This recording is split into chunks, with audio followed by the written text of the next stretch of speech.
They treated him like he was a piece of trash, for real. They did. Because didn't nobody deserve it. First and only on 4, a mother and sister speak out. They tell First Alert 4 their loved one was left for dead at a downtown metro station. Derrick Hodges is the man seen in this exclusive video. Metro security were caught on camera carrying the 60-year-old away, leaving him on a sidewalk, then grass, before dying. I'm Corey Stark. First Alert 4 broke this story on Friday night. Well, in the days since, we have gathered much more information. Derrick Hodges' family says he has medical issues, and they want to know why there was no call for medical help and where those guards are now.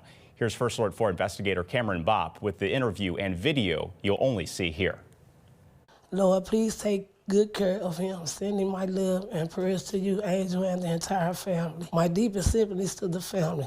May you find strength and comfort in Jesus Christ.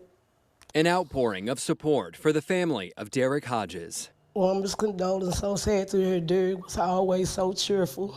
It's a delicate balance for his sister, Angela Hodges, and his mother, Gloria McDaniel, grieving their loved one while wondering what went wrong. Why they ain't call 911? So many questions still unanswered 1 week later. Why would they take him out, carry him out, and lay him on the ground like that? It was in the overnight hours, Monday, February 16th. Family says Hodges was heading home to his downtown St. Louis apartment, just steps from the MetroLink station at 18th and Clark near Enterprise Center. Family says the 60-year-old was a regular riding Metro daily. His family saying he's never had problems with it until now. Surveillance video obtained exclusively by First Alert 4 shows Hodges being carried through the gates by 3 Bi-State Development security guards, and you can see them escort Hodges over to a nearby sidewalk and drop him around 12:56 a.m. Monday morning. The video shows the 3 guards then surround Hodges for roughly 15 minutes. Eventually, they get him to sit up, and 1 guard attempts to escort Hodges to a nearby bench, but he stumbles. 2 guards then place him on the bench. Shortly after, at 1:12 a.m., all 3 guards walk away from Hodges. He falls off the bench and is found dead later that morning.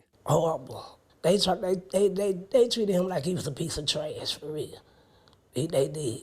Because didn't nobody deserve it. And that picture just circled in my head, I'm telling you.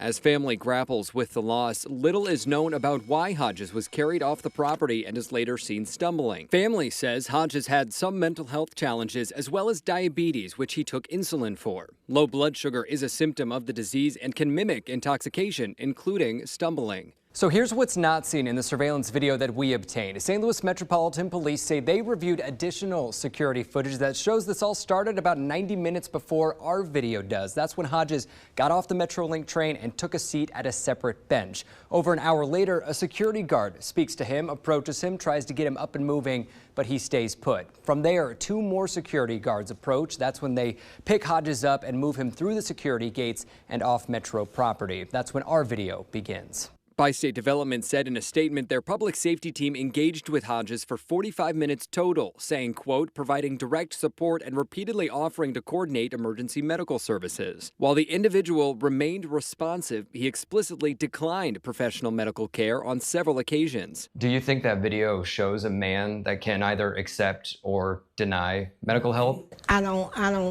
I just don't believe that. I don't think that he was capable of declining or accepting anything. Regardless of why Hodges is stumbling, family says a call for help could have saved him. They were not professional medical people, and if they thought that there was a problem, even if he was incoherent or even if he was intoxicated, that shouldn't have made any difference because they should have called 911. They should have gotten some help for him.